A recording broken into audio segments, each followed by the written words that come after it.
The flour had been sitting in Penelope Walsh's cramped kitchen for 3 days before she noticed the gray film creeping across the top of the burlap sack. And by then, she had already used half of it to bake bread for the miners who came through St. Elmo every week looking for a decent meal. The town sat high in the Rocky Mountains of Colorado, elevation 10,000 feet, where the air was thin and the summers of 1878 were short and precious. Penelope had moved here 6 months ago after her father died, leaving her his small boarding house and restaurant, and she had been struggling ever since to keep the business alive in a place where supplies were expensive and merchants were often unscrupulous. She stood in her kitchen now, staring at the ruined flour with tears burning her eyes. The batch of bread she had made yesterday had tasted slightly off, but she had convinced herself it was her imagination. Now 3 miners were sick in their rooms upstairs, and she knew exactly why. The shame of it made her stomach clench. She prided herself on running an honest establishment, on feeding people well even when money was tight. But Theodore Hutchins at the general store had sold her spoiled goods, and she had been too trusting to check them properly before handing over her hard-earned money. Penelope was 22 years old. With dark brown hair, she kept pinned back in a practical bun and green eyes that showed every emotion she felt. She was not tall, barely reaching 5 feet 3 inches, but she had strong arms from years of cooking and cleaning, and a stubborn streak her father had always said would either save her or ruin her. Right now, she felt ruined. The cost of that flour had taken nearly all her spare cash, and now it was worthless. Worse than worthless, it was dangerous. She grabbed the sack, hoisted it with effort, and marched out of her boarding house into the bright mountain sunshine. St. Elmo was a mining town, relatively new, with wooden buildings lining a single main street that turned to mud whenever it rained. The surrounding peaks were still capped with snow even in July, and pine trees crowded close to the edge of town. It was beautiful and harsh in equal measure, and Penelope had learned quickly that survival here required being tougher than she had ever imagined. The general store was across the street and down 2 buildings. Theodore Hutchins stood behind the counter, a portly man in his 50s with thinning hair and a perpetual expression of mild disinterest. When Penelope pushed through the door, letting it bang against the wall, he barely looked up. "I need to talk to you about this flour," Penelope said, hefting the sack onto his counter with a thud that sent up a small cloud of dust. Hutchins glanced at it, then at her. "What about it?" "It is spoiled. It was spoiled when you sold it to me 3 days ago. I have 3 sick men in my boarding house because I used it to bake bread." "That is unfortunate," Hutchins said, his tone suggesting it was anything but unfortunate to him. "But I cannot take back merchandise that has already been opened and used." Penelope felt heat rising in her cheeks. "I used it because I did not know it was bad. You sold me spoiled flour, Mr. Hutchins. That is dishonest, and you know it." "I sell what I get from my suppliers, Miss Walsh. If there was a problem with the flour, that is between me and them, not between me and you. You bought it, you used it, and that is the end of the matter." "The end of the matter." Penelope's voice rose despite her efforts to stay calm. "I paid you $5 for this flour. That is nearly a week's profit for me. And now I have sick customers who might spread word that my food is making people ill. This could destroy my business." Hutchins shrugged. "I am sorry for your troubles, but they are not my responsibility. Now, if you will excuse me, I have other customers to attend to." There were no other customers in the store. Penelope stared at him, feeling helpless rage building in her chest. She knew she had no recourse. There was no law in St. Elmo that would help her, No authority that cared if a woman running a boarding house got cheated by a merchant. She could refuse to shop here again, but Hutchins ran the only general store in town. Her other option was to travel 15 miles down the mountain to the next settlement, which would cost her time and money she could not afford to lose. "You are a cheat and a liar," she said quietly. Hutchins's expression hardened. "And you are a woman trying to run a man's business. Maybe this is God's way of telling you to find a husband and leave commerce to those suited for it." Penelope grabbed the sack of flour, turned on her heel, and walked out before she said something she would truly regret. The door slammed behind her, and she stood on the wooden sidewalk, shaking with anger and fighting back tears. She refused to cry in public. She refused to give Hutchins or anyone else the satisfaction of seeing her break down. That looked like it went well. The voice came from her left, deep and tinged with amusement. Penelope turned and found herself looking up at a man who seemed to be made entirely of muscle and leather. He was leaning against the post that held up the awning over the sidewalk. Arms crossed over a broad chest, long dark hair hanging past his shoulders. His face was weathered and tanned, with a strong jaw covered in several days' worth of beard, and his eyes were a startling pale blue that stood out against his sun-darkened skin. He wore buckskin clothing that had clearly seen hard use, and a large knife hung at his belt next to what looked like a tomahawk. "It is not polite to eavesdrop," Penelope said stiffly. "Was not eavesdropping. Was standing right here in plain sight, and you were not exactly keeping your voice down."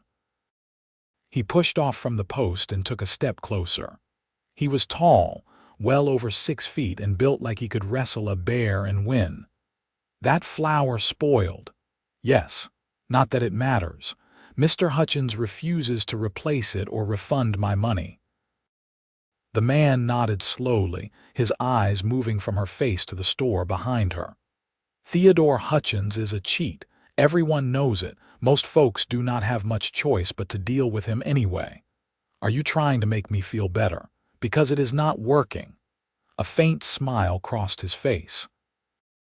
"No, just stating facts. You run the boarding house, right? The one with the restaurant?" "Yes.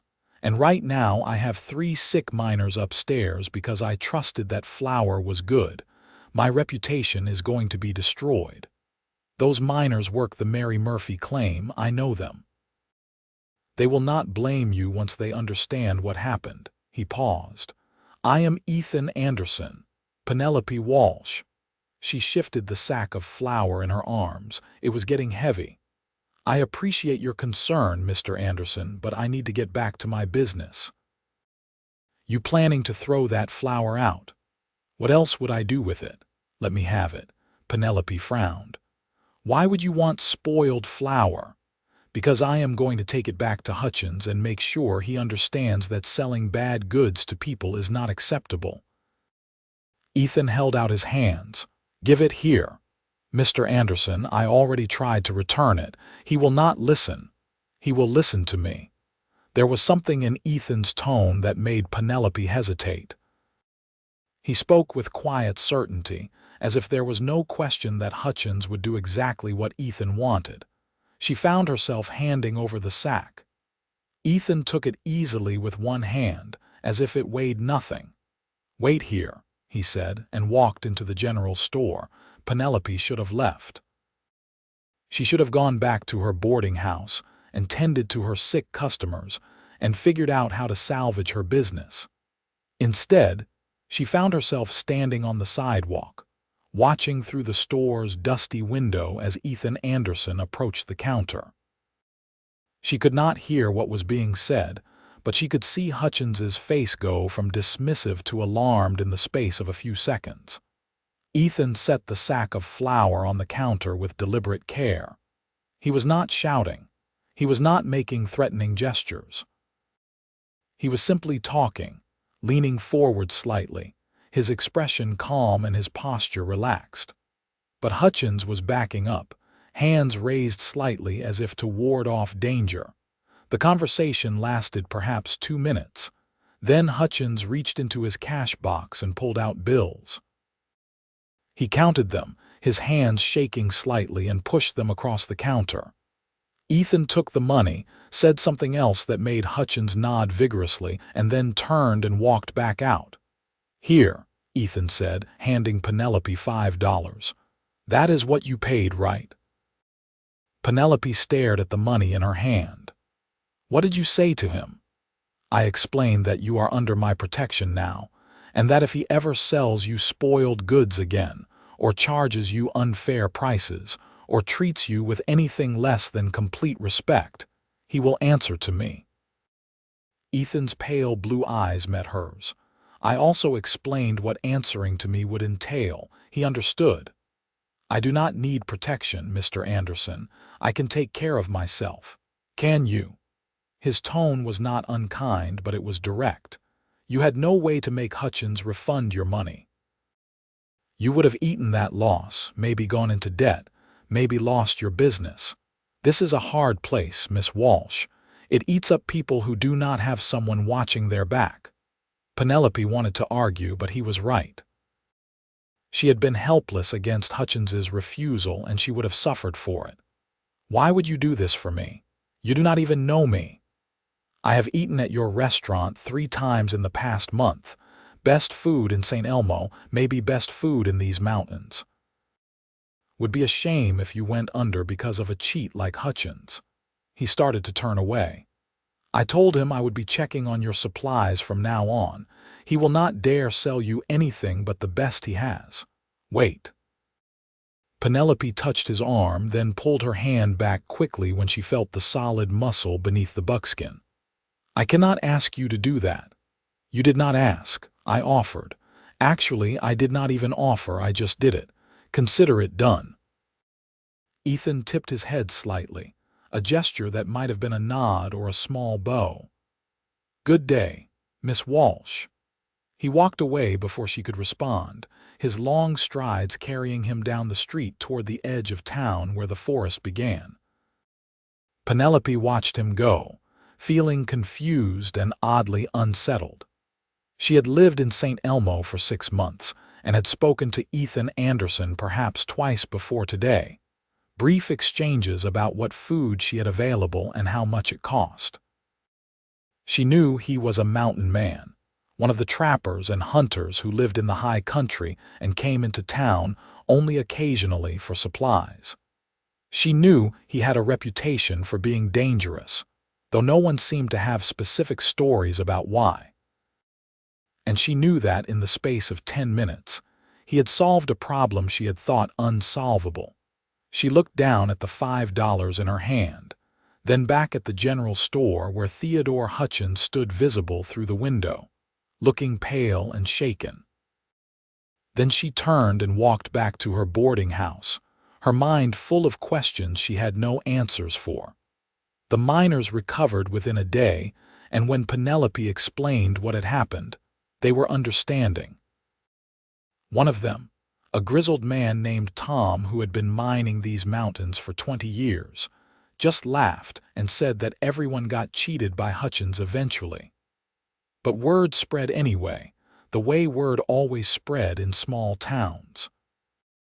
By the next day, everyone in St. Elmo seemed to know that Ethan Anderson had taken up for Penelope Walsh, and that Theodore Hutchins had refunded her money without a fight. People looked at her differently after that. The few other women in town, mostly wives of miners or merchants, nodded to her on the street with new respect. The men tipped their hats and asked how business was doing. And when she went back to the general store 2 days later to buy coffee and sugar, Hutchins was almost obsequiously polite, showing her his best stock and offering her prices that were significantly lower than what he had charged before. "I want to make sure you are satisfied with everything you purchase, Miss Walsh," he said, his smile not quite reaching his eyes. "Quality goods at fair prices, that is my guarantee to you." "How thoughtful, Mr. Hutchins," Penelope said dryly. She examined the coffee beans carefully, smelled the sugar to make sure it was not mixed with sand, and checked the weight of everything on the scale. All of it was exactly as it should be. She paid and left, carrying her purchases back across the street. She did not see Ethan for the next week. She found herself looking for him, which annoyed her. She had more important things to think about than a mountain man who had done her a single favor. Her boarding house needed constant attention. There were meals to cook, rooms to clean, linens to wash. The summer season was her busiest time, with miners coming through regularly, and occasionally travelers heading over the mountain passes to the next valley. She needed to make as much money as possible before winter came and turned St. Elmo into an isolated, frozen outpost. But still, she looked for him. When she walked to the store, when she served meals in her small dining room, when she stepped outside to shake out a rug or hang laundry, she found herself wondering where he lived, what he did all day in the mountains, whether he thought about her at all. Then one afternoon in late July, he appeared at her door with a deer carcass slung over his shoulder. Penelope was sweeping the front porch when she looked up and saw him coming up the street. He moved with an easy, rolling gait that covered ground quickly despite appearing unhurried. The deer was large, probably weighing close to 200 pounds, but he carried it as if it was nothing. When he reached her porch, he swung the carcass down and let it rest against the railing. "Thought you might be able to use fresh meat," he said. Penelope leaned on her broom, staring at the deer. "Mr. Anderson, I cannot afford to buy a whole deer right now. Not asking you to buy it, I am giving it to you. I cannot accept charity. It is not charity, it is payment for meals. You have already paid for your meals every time you have eaten here." Ethan sighed and pushed his hair back from his face. Up close, Penelope could see that his eyes had small lines at the corners, as if he spent a lot of time squinting against the sun. "Miss Walsh, are you always this stubborn?" "When someone tries to give me something for nothing, yes. I run a business, Mr. Anderson. I pay for what I receive." "Fine.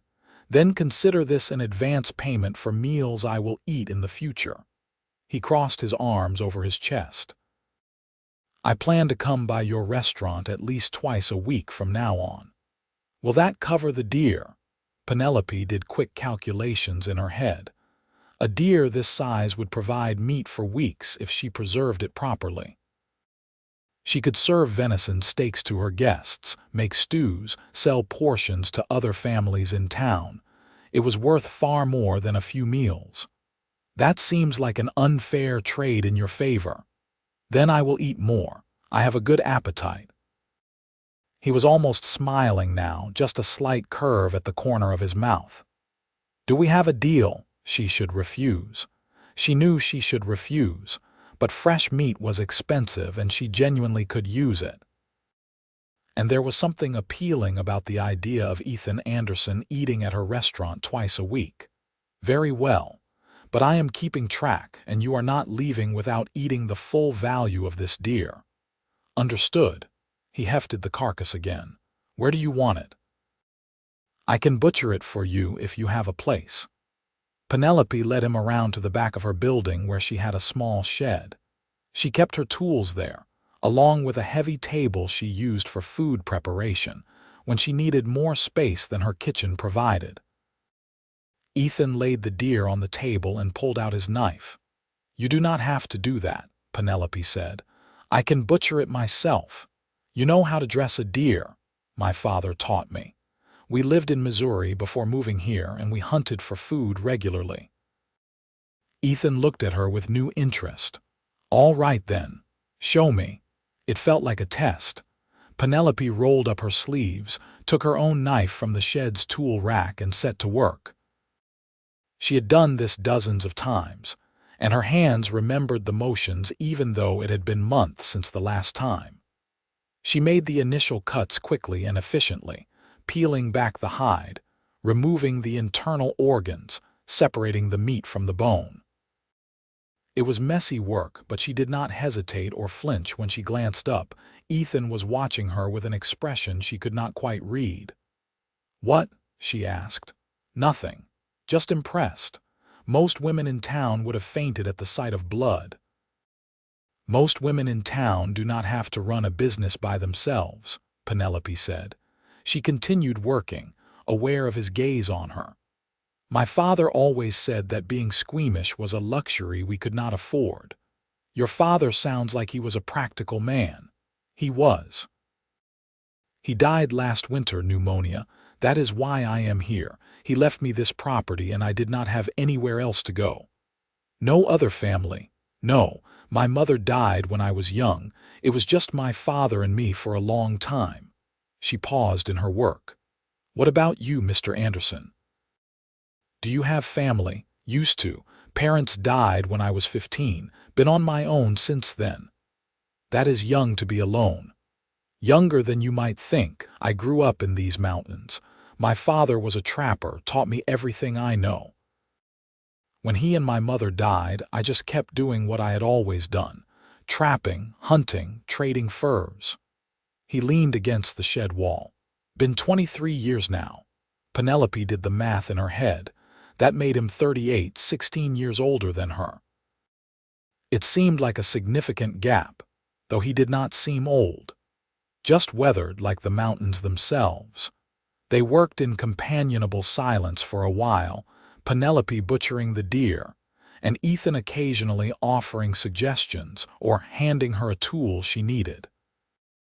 By the time she finished, the sun was lower in the sky and she had several large cuts of meat ready to carry into her kitchen. "Thank you for this," she said, wiping her hands on a rag. "Truly, it will help tremendously." "You are welcome." Ethan straightened. "I will be back tomorrow evening for dinner. What time do you serve?" "Between 5 and 7 usually, whenever people come by." "I will be here at 6. He started to leave, then paused. "And Miss Walsh, if you ever have trouble with Hutchins again or anyone else in town, you come find me." "I mean it." "Where would I find you?" "Ask anyone. They know where I camp. It is about 3 miles up the North Trail near the creek." He touched the brim of his hat. "Until tomorrow." Penelope watched him disappear around the corner of her building, then looked down at the venison on the table. She felt something stirring in her chest, something warm and unsettling that she did not quite know what to do with. She barely knew Ethan Anderson, but he had already changed her life in St. Elmo. And something told her this was only the beginning. The next evening, Ethan arrived at exactly 6 o'clock, just as the sun was beginning to dip behind the western peaks and cast long shadows across the street. Penelope had spent more time than she cared to admit preparing the meal. She told herself it was because she wanted to prove she could cook the venison properly, that she was a skilled chef worthy of the gift he had given her. But she knew, deep down, that she was trying to impress him. She had made venison steaks with a rich mushroom sauce, roasted potatoes with herbs, fresh bread that was still warm from the oven, and apple pie made from preserved fruit. It was a feast, far more than she usually served to her regular customers. When Ethan walked into her dining room and saw the spread, he raised his eyebrows. "This is for me," he asked. "You said you had a good appetite." Penelope tried to keep her voice light, casual. "I took you at your word." "I see that." He sat down at the table she had indicated, one near the window where he could see the street. 4 other guests were eating their own meals at different tables, miners who looked tired from a long day's work. They glanced at Ethan with wary respect, then returned to their food. Penelope served him herself, which she rarely did. Usually she let her guests dish up their own plates from the pots she kept warm on the stove.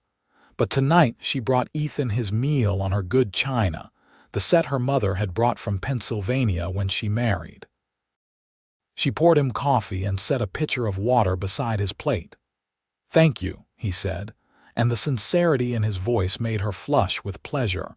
She retreated to the kitchen, but found herself watching through the door as he ate. He had good manners, she noticed.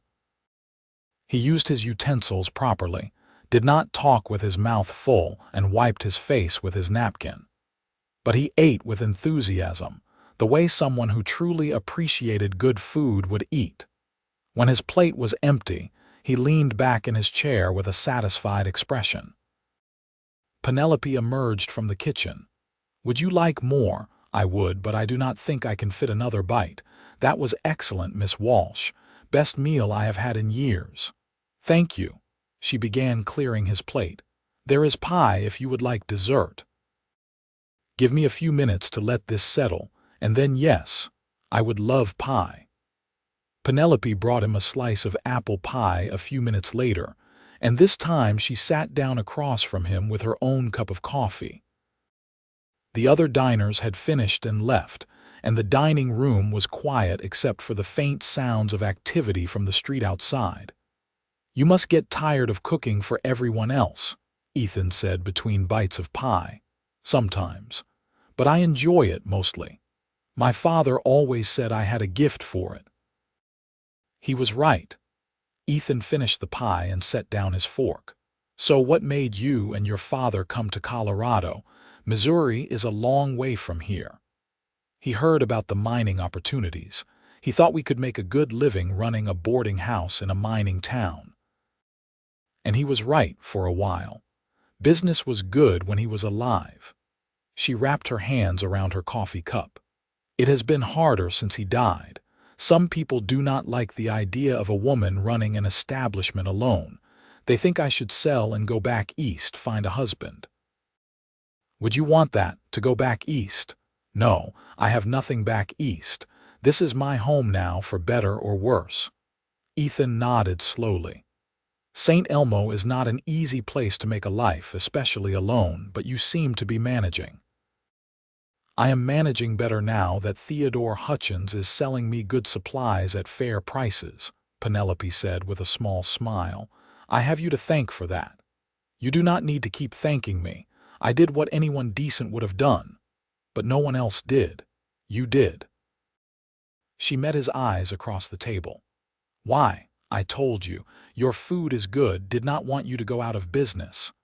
There is more to it than that. You barely know me." Ethan was quiet for a moment, his fingers drumming lightly on the table. "I have spent most of my life alone in these mountains," he finally said. "I am good at being alone. I do not need people the way most folks do. But every now and then, I meet someone who reminds me what it is like to be around others. Who makes me want to come down from the high country and be part of something that is not just about survival." He looked at her. "You are one of those people, Miss Walsh." Penelope felt her breath catch. There was no flirtation in his tone, no attempt at charm. He was simply stating a fact, the way he might comment on the weather or the quality of the meat. But the words affected her more than any flowery compliment could have. "I am glad," she said softly, "because I would like to see you more often. Not just because you bring me deer," she added quickly, "but because I enjoy your company." A genuine smile crossed Ethan's face, transforming it from hard and weathered to almost boyish. "I enjoy yours too." They talked for another hour, long after the sun had set and Penelope had lit the lamps in the dining room.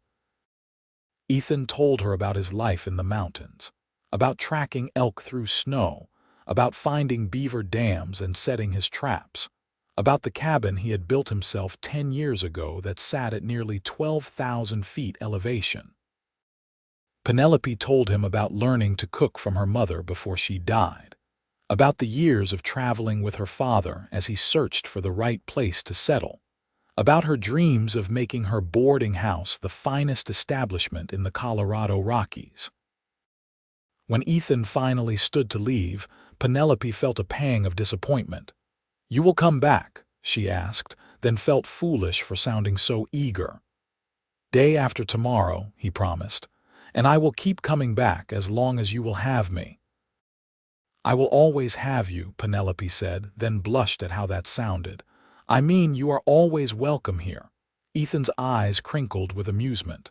I knew what you meant. He reached out and touched her hand briefly, a gesture so quick she almost missed it. Good night, Penelope. It was the first time he had used her given name, and she loved the sound of it in his deep voice. Good night, Ethan. She watched from the window as he walked away into the darkness, his tall figure disappearing into the shadows beyond the reach of the street lamps. Then she turned back to her empty dining room and began cleaning up, but she could not stop smiling. True to his word, Ethan came back 2 days later, and then 3 days after that, and then again and again until his visits became a regular part of Penelope's life. He always brought something with him: venison, rabbit, fish from the mountain streams, wild berries he had picked. He always insisted it was payment for meals, but Penelope knew better. He was taking care of her, making sure she had supplies, ensuring she did not go without. And it was not just Ethan who was taking care of her supplies. Theodore Hutchins continued to treat her well, always showing her his best stock and charging her fair prices. But about 2 weeks after Ethan's first visit, Penelope noticed something odd. When she went to the store to buy flour, Hutchins brought out a sack that looked different from what he usually carried. This is new stock, just arrived yesterday, he explained. Extra fine milling, best quality available. I did not know you were expecting a shipment, Penelope said. Special order, Hutchins said vaguely. Someone wanted to make sure certain customers got the finest goods. Penelope took the flour home and used it to bake bread that evening. It was indeed superior quality, producing loaves that were lighter and more flavorful than anything she had made before. When Ethan came for dinner that night, she asked him about it. Did you have anything to do with the new flour at Hutchins's store? She asked. Ethan took a bite of bread and chewed thoughtfully. This is excellent. Ethan, did you? I might have had a conversation with Hutchins about ordering better supplies, and I might have suggested that if certain items were not available in St. Elmo, he should arrange to have them brought in from Denver. That must be expensive. Probably. But Hutchins can afford it. He has been overcharging people for years. You cannot bully him into running his business differently just for me. I am not bullying him. I am encouraging him to be a better merchant. Ethan set down his bread. Penelope, I know you value your independence. I respect that. But there is a difference between accepting help and being dependent. You are still running your business, still working hard, still making your own way. I am just making sure you have the tools you need to succeed. Penelope wanted to argue, but she found she could not. Everything he said made sense, and the truth was that his help had made her life significantly easier. She was no longer constantly worried about money, no longer afraid that one bad batch of supplies would ruin her. She could focus on cooking and serving her guests, on building her reputation and growing her business. Thank you, she said quietly. I know I do not say it enough, but truly thank you. You are welcome. Ethan reached across the table and took her hand. His palm was rough and calloused, but his touch was gentle. I like helping you, Penelope. It makes me feel useful in a way I have not felt in a long time. They sat like that for a moment, hands clasped across the table, until one of Penelope's other guests came downstairs and entered the dining room. They pulled apart quickly, but Penelope could feel the warmth of Ethan's hand lingering on hers long after he had let go. As summer progressed into August, Penelope found her feelings for Ethan growing deeper and more complicated. He was unlike any man she had ever known. The men back in Missouri had been farmers or shopkeepers, settled and conventional. Ethan was wild, untamed, a creature of the mountains who seemed more comfortable among the trees than in town. But he was also kind and thoughtful, with a dry sense of humor that made her laugh and a quiet strength that made her feel safe.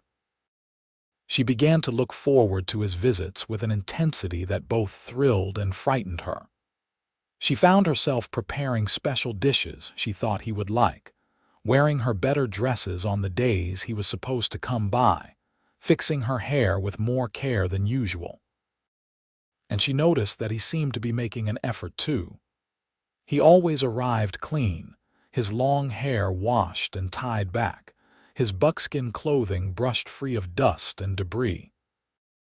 One evening in mid-August, after they had finished dinner and the other guests had retired, Ethan asked if she would like to take a walk. Penelope agreed, and they strolled down the quiet street together as the stars began to emerge in the darkening sky. "I have been thinking," Ethan said as they walked. "Winter is coming in a few months. It gets harsh up here. Roads close, supplies stop coming through. How are you planning to manage?" "The same way I managed last winter," Penelope said. "I will stock up on provisions, preserve as much food as possible, and hope I have enough guests to keep the business going. Last winter your father was alive. This winter you will be alone. I will manage."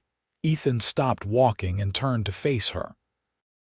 "Penelope, I am not trying to suggest you cannot take care of yourself. But I am worried. The winter before last, St. Elmo got snowed in for 3 weeks straight. No one could get in or out.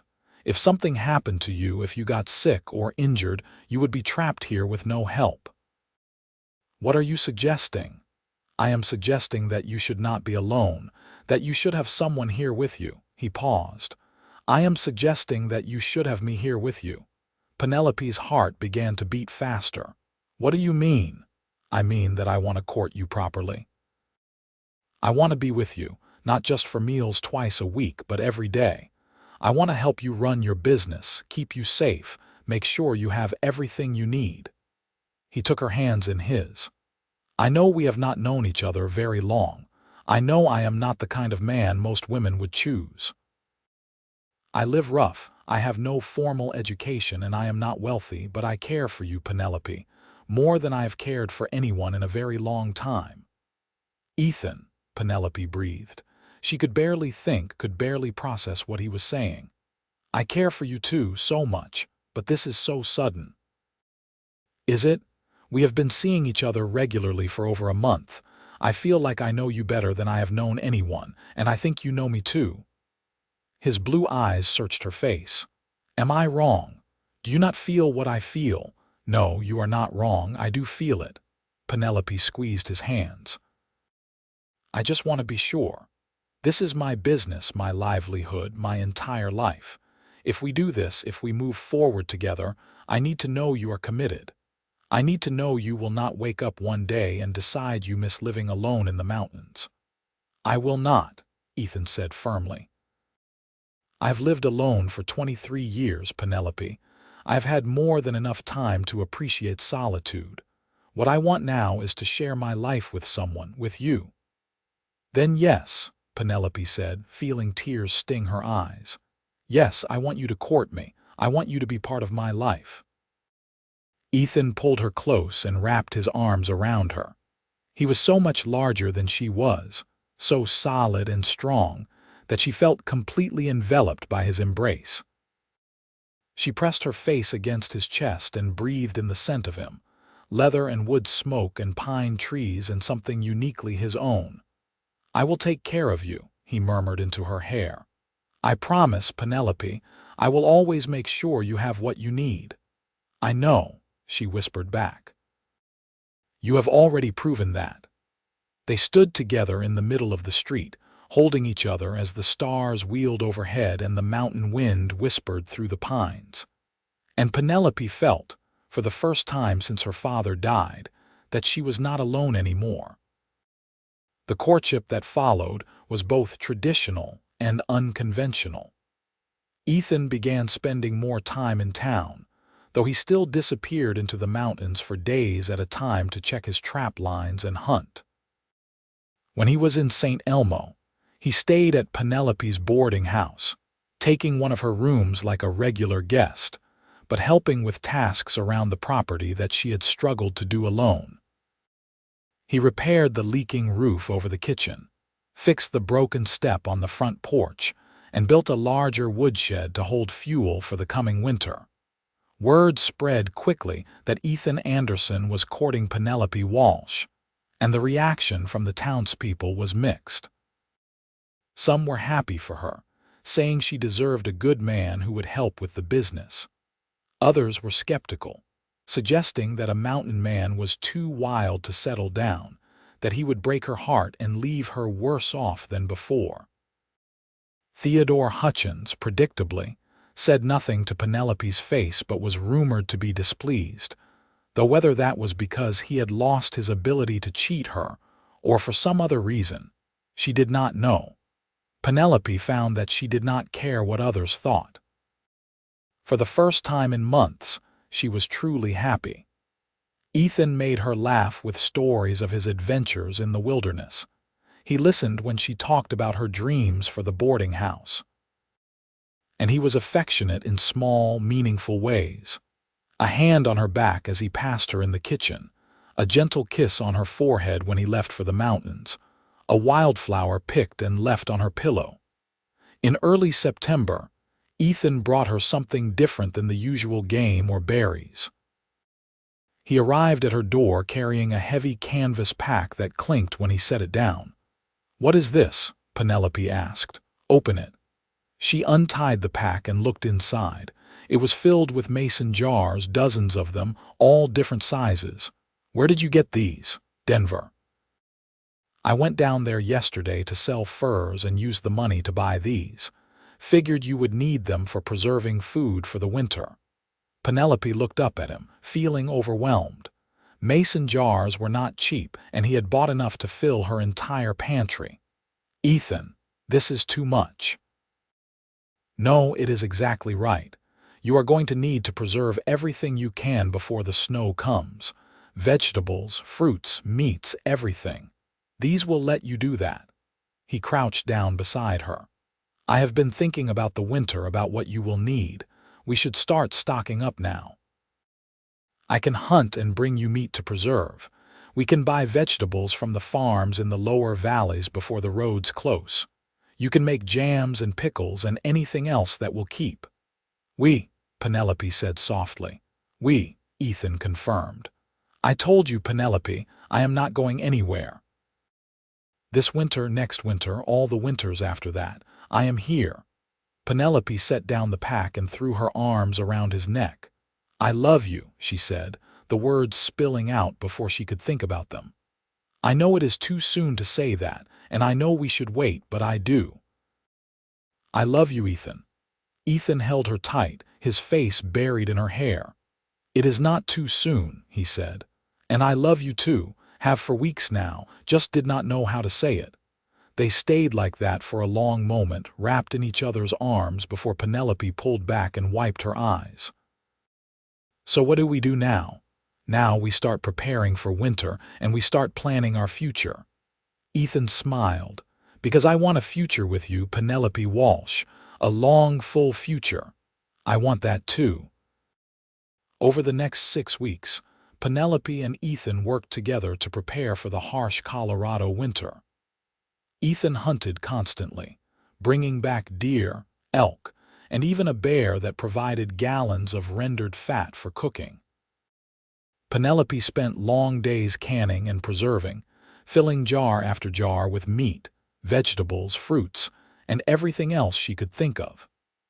They bought sacks of flour, sugar, coffee, and beans from Theodore Hutchins, who showed them his best stock without Ethan having to say a word. They split and stacked firewood until Penelope's woodshed was overflowing, and they had to start a second pile behind the building. The work was exhausting, but Penelope had never been happier. She and Ethan fell into a rhythm, working side by side, anticipating each other's needs, moving together like they had been partners for years instead of months. In the evenings, after the work was done, they would sit together on the front porch and watch the stars come out, talking about everything and nothing, planning the life they would build together.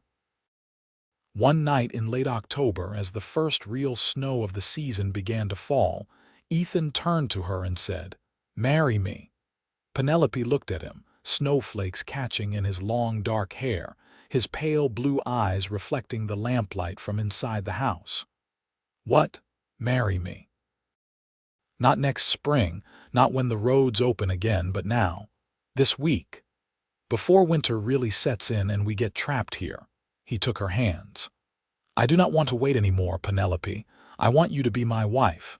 I want to wake up next to you every morning and fall asleep beside you every night.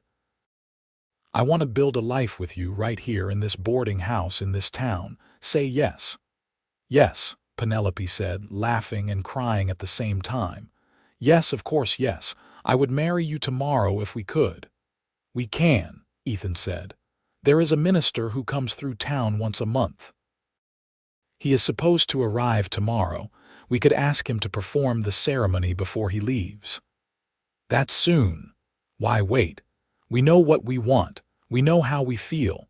And I want to start our marriage now, not months from now when the snow melts." Penelope thought about it for all of 2 seconds before nodding. "All right. Let us do it. Let us get married tomorrow."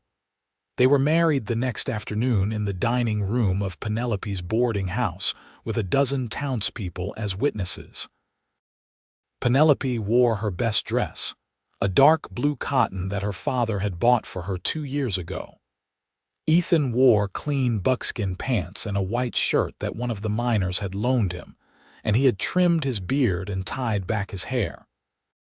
The minister, an elderly man named Reverend Thomas, spoke about the sanctity of marriage and the importance of commitment, and then he pronounced them husband and wife. When Ethan kissed her, the witnesses applauded and someone produced a bottle of whiskey that got passed around. There was no formal reception, just an impromptu celebration that lasted into the evening, with food and drink and laughter. And when it was finally over and the last guest had left, Penelope and Ethan climbed the stairs to her room, which was now their room, and closed the door on the rest of the world. The first winter of their marriage was difficult but beautiful. St. Elmo got snowed in for 2 weeks in December, then again for 3 weeks in January. The temperature dropped to 20 below zero on several nights, and the wind howled down from the peaks with enough force to shake the building. But inside the boarding house, Penelope and Ethan were warm and safe. They kept the fires burning, cooked hearty meals from their preserved supplies, and spent long evenings reading aloud to each other from the handful of books Penelope owned.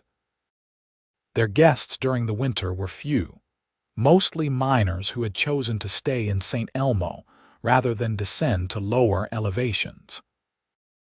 But those who were there seemed to appreciate the warmth and comfort of Penelope's establishment, and word spread that the Walsh boarding house, now being run by the Andersons, was the best place to stay in the high country.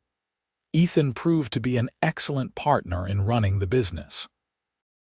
He was good with people, able to talk easily with the rough miners and travelers who came through. He kept the building in good repair, handling all the heavy work that Penelope had struggled with alone, and he helped with the cooking, which surprised her. He was not as skilled as she was, but he could prepare basic meals and was willing to learn.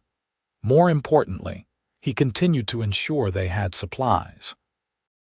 Even in the dead of winter, when it seemed impossible to go anywhere, Ethan would put on snowshoes and trek down the mountain to the next settlement, returning with coffee or sugar or other items they had run low on.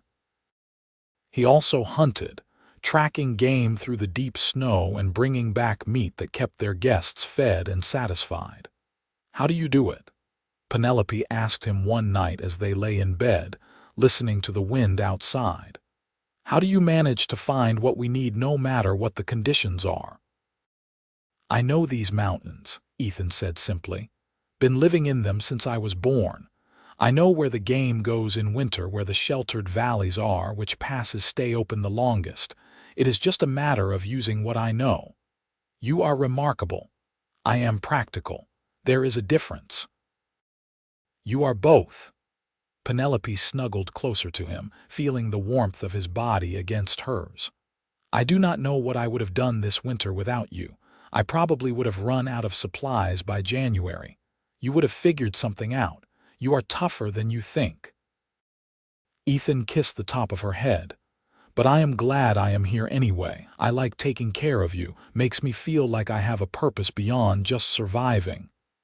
You have always had a purpose. You just did not realize it, maybe, but it is clearer now. By the time spring arrived in late April, the boarding house was thriving in ways it never had when Penelope ran it alone. They had a solid reputation, steady guests, and enough money saved to make improvements. Ethan built an addition onto the kitchen to give Penelope more space for cooking. They bought new furniture for the guest rooms, and they started talking about the future, about what they wanted their lives to look like in the years to come. I want to expand, Penelope said one morning as they worked together in the garden behind the house, planting vegetables for the coming season.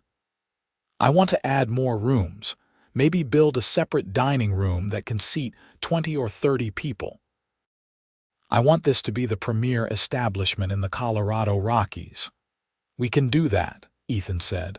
We'll take time and money, but we can do it. You really think so? I know so. You are an incredible cook, Penelope. People come here because of your food. If we give them more space, more comfort, they will come in greater numbers, and they will pay well for it. What about you? Penelope asked. What do you want? Ethan sat back on his heels, thinking. I want to keep doing what I am doing now, hunting, trapping, making sure we have supplies. But I also want to start guiding. There are more and more people coming to these mountains, looking to hunt or explore. I know this country better than almost anyone. I could take them out, show them the best places, keep them safe. It would be good money, and I would enjoy it. That sounds perfect. Penelope reached over and squeezed his hand. We are building something real here, are we not? We are, together. As summer arrived and the weather warmed, Ethan made good on his idea of guiding. Word spread that he was available to take hunters and adventurers into the high country, and he quickly found himself in demand. He would leave for days at a time, leading groups of wealthy men from Denver or even from back east on expeditions to hunt elk or climb peaks. When he returned, he always brought money and stories of his adventures. Penelope, meanwhile, continued to build the reputation of the boarding house. She experimented with new recipes, using wild herbs and berries that Ethan brought back from the mountains. She kept her dining room impeccably clean, and her service prompt and friendly. And she began to gain a following among travelers, who would go out of their way to stay at the Anderson boarding house when passing through St. Elmo. In August, Penelope realized she was pregnant. She had suspected for a few weeks, but when the doctor who visited St. Elmo once a month confirmed it, she felt a rush of joy so intense it brought tears to her eyes. She told Ethan that evening as they sat on the front porch watching the sunset. I am going to have a baby, she said quietly. Ethan went very still. Are you sure? The doctor confirmed it today. I am about 2 months along, which means the baby will come in late February or early March. Ethan did not say anything for a long moment. Then he stood up, pulled Penelope to her feet and hugged her so tightly she could barely breathe. A baby, he said, his voice rough with emotion. We are going to have a baby. Are you happy? Penelope asked, even though she could feel the answer in the way he was holding her. Happy does not begin to describe it. Ethan pulled back and looked at her, his eyes bright. I never thought I would have this. A wife, a home, a child. I thought I would live and die alone in the mountains. But here I am with you, and now we are going to be parents. He shook his head in wonder. I do not deserve this. Yes, you do. You deserve all of this and more. Penelope touched his face. "You are going to be an amazing father, Ethan. I am going to try, I promise you that." The pregnancy progressed smoothly through the fall and into the winter. Penelope continued to run the boarding house, though Ethan insisted on taking over the heaviest tasks. He cooked more, cleaned more, and absolutely refused to let her do anything that might be dangerous for her or the baby. He also became even more diligent about ensuring they had supplies, making frequent trips down the mountain despite the worsening weather to stock up on everything Penelope might need. "You are being overprotective," Penelope told him one December evening. "I know. Cannot help it. I want to make sure you and the baby are safe." "We are safe. You have seen to that, still. I worry." Penelope smiled and took his hand, placing it on her rounded belly. "Feel that? The baby is moving. That means everything is fine." Ethan's face softened as he felt the flutter of movement under his palm. "That is incredible." It is it not? Our child, Ethan, ours." "Ours," he agreed and kissed her gently. The baby came on a cold night in late February when the snow was piled high outside and the wind was howling. Penelope went into labor in the early evening, and Ethan immediately sent one of their guests to fetch the midwife who lived on the other side of town. The labor was long and difficult, lasting through the night and into the next morning. Ethan stayed by Penelope's side the entire time, holding her hand, wiping her face with a cool cloth, murmuring encouragement even when she screamed at him to stop talking. Finally, as the sun was rising and painting the snow-covered peaks pink and gold, the baby arrived. It was a boy, healthy and strong, with a thick head of dark hair and lungs that could wake the dead. Ethan held his son for the first time with hands that shook, staring down at the tiny face with an expression of absolute awe. "He is perfect," he whispered. "He is," Penelope agreed, exhausted but happier than she had ever been. "What should we name him?" They had discussed names for months but had never quite settled on one. Now, holding their son, Ethan said, "Joseph, after my father, if that is all right with you. Joseph Anderson, I love it."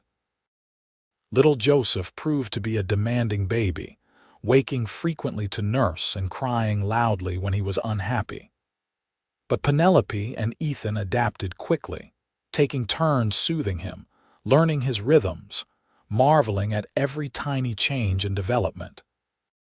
The boarding house continued to run smoothly despite the new addition, with Ethan taking on even more responsibilities so Penelope could rest and care for the baby. As Joseph grew from an infant to a toddler, Penelope and Ethan expanded the boarding house just as they had planned. They added 6 new guest rooms and built a large dining hall that could seat 40 people comfortably. The reputation of the Anderson boarding house spread far beyond St. Elmo, and people came from all over Colorado to stay there and eat Penelope's cooking. Ethan's guiding business also flourished.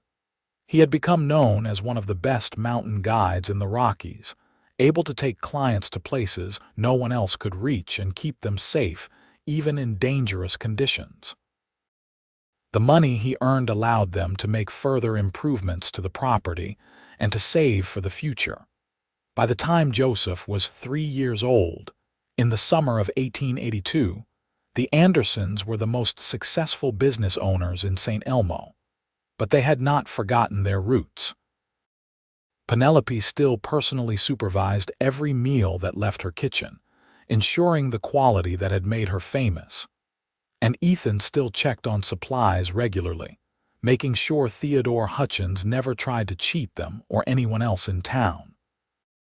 In fact, Hutchins had become almost respectable under Ethan's watchful eye. He ordered quality goods, charged fair prices, and treated his customers with respect. Some people said Ethan had civilized the old cheat.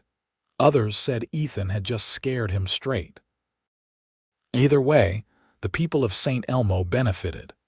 One afternoon in August, Penelope and Ethan were sitting on their front porch, watching Joseph play in the dirt street with a wooden horse Ethan had carved for him. A wagon rolled into town, dusty from the road, and the driver pulled up in front of the boarding house. "Looking for a room," the driver called out. "Heard this was the best place to stay in the mountains." "It is," Ethan called back. "Come on in. My wife will get you situated." As the driver climbed down from the wagon, Penelope recognized him. It was Tom, one of the miners who had been staying at her boarding house the day she bought the spoiled flower all those years ago. He was older now, more weathered, but his smile was the same. "Tom," Penelope said. "It has been years. How are you?" "Doing well, Mrs. Anderson. Heard about your expansion and wanted to see it for myself." He looked around at the much larger building. "You have done well for yourself." "We have been lucky," Penelope said. "Lucky and hardworking," Tom corrected. "I remember when you were running this place alone after your father passed. You were struggling, but look at you now." He nodded toward Ethan. "You made a good choice there, marrying him. He is a good man." "The best," Penelope agreed, smiling at her husband. After Tom had checked in and gone upstairs to his room, Ethan came over and put his arm around Penelope's shoulders. "Do you remember the first time I came to your restaurant?" he asked. "Of course. You were leaning against that post across the street, watching me argue with Theodore Hutchins about the spoiled flower. I had been watching you for weeks before that, you know. Every time I came into town, I made a point to walk past your boarding house. I told myself it was because I liked your cooking, but really it was because I liked you." Penelope laughed. "You never told me that. Did not want to seem like I was lurking. But I was interested in you long before the flower incident. That just gave me an excuse to talk to you." "So you are saying you used my misfortune to your advantage?" "Absolutely. I saw an opportunity and I took it." Ethan kissed the side of her head. "Best decision I ever made." "Best decision we both made," Penelope corrected. She leaned into him, feeling the strength and warmth of his body against hers. "I love you, Ethan Anderson." "I love you too, Penelope Anderson, more than I can ever say." They stood together on the porch, watching their son play, looking out at the mountains they had made their home. The boarding house hummed with activity behind them. Guests coming and going, meals being prepared, life happening in all its messy, beautiful complexity. And Penelope thought about the day Theodore Hutchins had sold her spoiled flower, the day her life had seemed on the verge of collapse. She thought about Ethan walking into that general store and changing everything. She thought about all the times he had returned with fresh supplies, making sure she always had what she needed, caring for her before she even realized she loved him. That spoiled flower had been the worst luck of her life and the best luck all at once. It had brought her Ethan. It had brought her this life, this family, this future they were building together one day at a time. "What are you thinking about?" Ethan asked, noticing her faraway expression. "Just how strange life is, how one terrible thing can lead to everything good." The flower," she confirmed. "If Hutchins had not cheated me that day, you might never have spoken to me. We might never have fallen in love." "Oh, I would have found another way," Ethan said confidently. "I wanted you too much to let you slip away. But I am glad it worked out the way it did. I got to be your hero, even if just for a moment. You are still my hero, every single day." Ethan blushed, actually blushed, something Penelope rarely saw. "You are going to make me get emotional." "Good. You have earned the right to be emotional." They went inside together, their son running ahead of them, chattering about the horse and the mountains and everything else in his 3-year-old world. The dining hall was starting to fill with guests arriving for supper, and Penelope needed to oversee the meal preparation. But as she walked toward the kitchen, she felt Ethan's hand catch hers and she turned back to look at him. "Thank you," he said simply. "For what?" "For letting me love you." for building this life with me, for giving me a family." His blue eyes were bright with emotion. "I spent so many years alone, Penelope. I thought that was all I would ever have. But you gave me everything I did not even know I wanted, so thank you." Penelope felt tears prick her eyes. "You gave me the same gift, Ethan. You saved me when I had nothing. You made sure I had what I needed before I even had to ask, and you loved me when I did not think anyone ever would again. So thank you too." They kissed, a long, sweet kiss that made Joseph giggle and one of the guests clear his throat awkwardly. When they pulled apart, both of them were smiling. "We should get to work," Penelope said. "We should," Ethan agreed. But neither of them moved for a moment, content to simply stand together in their home, in their life, in the love they had built from a sack of spoiled flour, and a mountain man's determination to make things right. The years that followed were full and rich. Joseph grew into a strong, curious boy who loved the mountains as much as his father did. Ethan taught him to track animals, to identify edible plants, to move through the forest without making a sound. Penelope taught him to cook, to read, to treat others with kindness and respect. In 1885, Penelope gave birth to their second child, a daughter they named Sarah. She had Penelope's green eyes and Ethan's dark hair, and from the moment she arrived, she had her father wrapped around her tiny finger. Ethan, who could face down an angry bear without flinching, turned to absolute mush when Sarah smiled at him. The boarding house continued to grow. They added a small general store to the property, one that sold quality goods at fair prices, and put real competition on Theodore Hutchins for the first time in years. They hired staff to help with the cooking and cleaning, giving Penelope more time to spend with her children and to develop new dishes that kept their guests coming back year after year. Ethan continued to guide, but he took fewer trips now, preferring to stay close to home and his growing family. He built a larger cabin on their property where they could live separately from the boarding house, giving them privacy while still being close enough to manage the business. And he continued to hunt and trap, keeping their larder full and ensuring they always had supplies no matter what. Theodore Hutchins eventually sold his general store and moved to Denver, a broken man who had lost most of his business to the Andersons' superior service and quality. The new owner of the store, a young man named Peter, ran an honest business and worked cooperatively with the Andersons rather than trying to cheat them. St. Elmo itself changed over the years. The mining began to decline as the easily accessible ore was depleted. Some people left, seeking opportunities elsewhere. But others stayed, adapting to new circumstances, finding new ways to make a living. The Andersons were among those who stayed, their boarding house becoming a landmark and a gathering place for the community. By 1890, when Ethan was 52 and Penelope was 34, they had been married for nearly 12 years. Joseph was 11 and already showing signs of growing into a tall, strong man like his father. Sarah was 5, bright and inquisitive and charming. And Penelope was pregnant again, expecting their third child in the spring. "Are you happy?"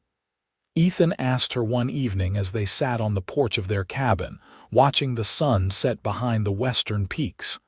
"Incredibly happy," Penelope said. "Are you?" "More than I ever imagined possible." Ethan reached over and took her hand. "Do you remember the day we met? The day with the flower? How could I forget? It was the day my life changed. Mine, too. I saw you standing there, so angry and so determined, and I thought she is remarkable. She is exactly the kind of person who deserves better than what she is getting, and I decided right then that I was going to make sure you got better. You did more than that. You gave me everything." "We gave each other everything," Ethan corrected. I was just a mountain man living alone, surviving but not really living. You showed me what it meant to have a home, a family, a purpose beyond myself." Penelope leaned her head on his shoulder. "I love you so much. I love you too. Always will." They sat in comfortable silence as the stars began to emerge, one by one, in the darkening sky.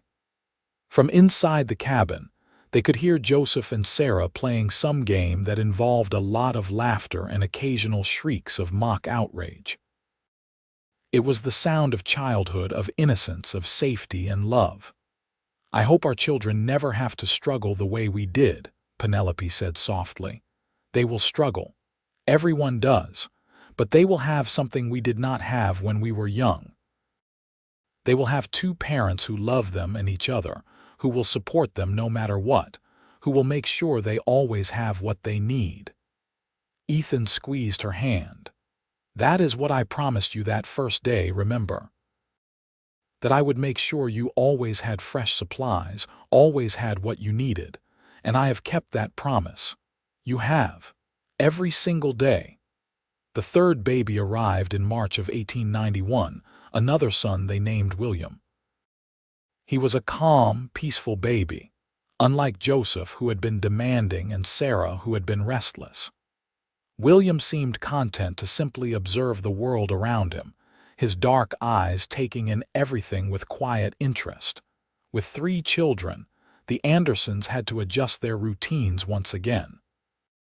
But they had become experts at adaptation over the years, at finding ways to balance business and family, work and love. Penelope cooked less and managed more, overseeing the staff they had hired and ensuring quality remained high. Ethan guided occasionally, but spent most of his time managing the property and teaching his children the skills they would need to survive in the mountains. In 1895, St. Elmo faced a crisis. A harsh winter, even by Colorado standards, left the town snowed in for nearly 2 months. Supplies ran dangerously low. People began to worry about starvation. But the Andersons, who had learned years ago to always be prepared, opened their stores to the community. They shared the food Ethan had hunted and Penelope had preserved. They gave away flour and sugar and coffee when others had none. They fed anyone who came to their door, refusing payment, insisting that neighbors helped neighbors in times of need. When spring finally came and the roads opened, the people of St. Elmo held a gathering to honor the Andersons. The mayor, such as he was in a small mountain town, gave a speech about their generosity and their importance to the community. Ethan and Penelope stood together, embarrassed by the attention but grateful for the appreciation. "We only did what anyone would do," Ethan said when called upon to speak. "No," said an old miner named Jack who had lived in St. Elmo since the beginning. "You did what you always do. You took care of people. You made sure we had what we needed. Just like you did for Penelope all those years ago with that spoiled flour from Hutchins. You saw someone in need and you helped. That is who you are, Ethan Anderson, and we are lucky to have you." The crowd applauded, and Penelope felt tears rolling down her cheeks. She looked at her husband, this man who had saved her so many years ago, who had continued to save her every day since in 1,000 small ways, and she felt overwhelmed with love and gratitude for the life they had built together. The children grew. Joseph became a guide like his father, leading expeditions into the high country. Sarah developed a talent for cooking that rivaled Penelope's, and eventually took over most of the kitchen duties at the boarding house. William, quiet and thoughtful, became interested in the business side of things, and began managing the accounts and handling negotiations with suppliers. By 1900, Ethan was 62, and his long, dark hair had turned mostly silver. But he was still strong, still capable, still the mountain man who could track a deer through snow and carry a full-grown elk on his shoulders. Penelope was 44, with streaks of gray in her brown hair and laugh lines around her green eyes. They had been married for 22 years, and their love had only deepened with time. One summer evening, they took a walk together up into the mountains above St. Elmo, following a trail they had walked countless times over the years. They climbed to a high meadow filled with wildflowers, with a view of the valley below and the peaks rising in every direction. "This is where I first realized I loved you," Ethan said, looking out at the vista. "I brought you up here about a month after we started courting. Do you remember?" "I remember. You picked me a bouquet of columbines and told me they were the same color as your eyes. And you laughed and said that was the worst romantic line you had ever heard." "It was terrible," Penelope agreed, smiling. "But I loved it anyway. I loved you. I wanted to propose to you that day, but I thought it was too soon, that you would think I was rushing things. You did rush things. You proposed 6 weeks later and we were married the next day. Best rushed decision I ever made." Ethan pulled her close. "No regrets, not a single one." They stood together in the meadow, surrounded by wildflowers and mountains and the vast Colorado sky. And Penelope thought about how far they had come from that day in 1878 when Theodore Hutchins had sold her spoiled flower. She thought about the journey they had taken together, the challenges they had faced, the life they had built. "Thank you for returning that flower," she said suddenly. Ethan laughed. "You are thanking me for that, after 22 years. I am thanking you for everything it represented. For seeing me when I felt invisible, for helping me when I had no right to expect help, for loving me when I did not think I deserved love." She touched his face, feeling the weathered skin, the strong jaw, the features she knew as well as her own. "You changed my life, Ethan. You saved it. And I am grateful every single day." "You saved mine too," Ethan said seriously. "I was just existing before I met you, surviving but not living. You showed me what it meant to truly live, to love, to be part of something bigger than myself. So we saved each other." "We did," Penelope agreed. "And we will keep saving each other, every day for the rest of our lives. That is a promise I can keep." They walked back down the mountain as the sun set, painting the sky in shades of orange and pink and purple. They returned to their cabin where their grown children were waiting, where dinner was cooking, where the life they had built together continued to unfold in ways both predictable and surprising. And late that night, as they lay in bed listening to the wind in the pines outside their window, Penelope thought about how something as simple as spoiled flour had led to everything good in her life. How a mountain man's kindness had grown into a love story that spanned decades. How making sure someone had fresh supplies could be the beginning of forever. "I love you," she whispered into the darkness. "I love you too," Ethan whispered back. "Always have, always will." And in the mountain town of St. Elmo, in the heart of Colorado, in the home they had built together, Ethan and Penelope Anderson fell asleep in each other's arms, grateful for the past, content with the present, and hopeful for the future. Their story had begun with bad flour and a man determined to make things right. But it had become something so much more. It had become a testament to love, to partnership, to the power of caring for someone else even when you did not have to. The boarding house would continue for many years. The children would have children of their own. The Anderson name would become synonymous with quality and integrity in the Colorado mountains. But at the heart of it all would always be this simple truth. A merchant sold her spoiled flour, a mountain man returned it and made sure she got fresh supplies always after. And in doing so, he gave her everything she had ever needed and more than she had ever dreamed possible. Their love story would be told and retold in St. Elmo for generations.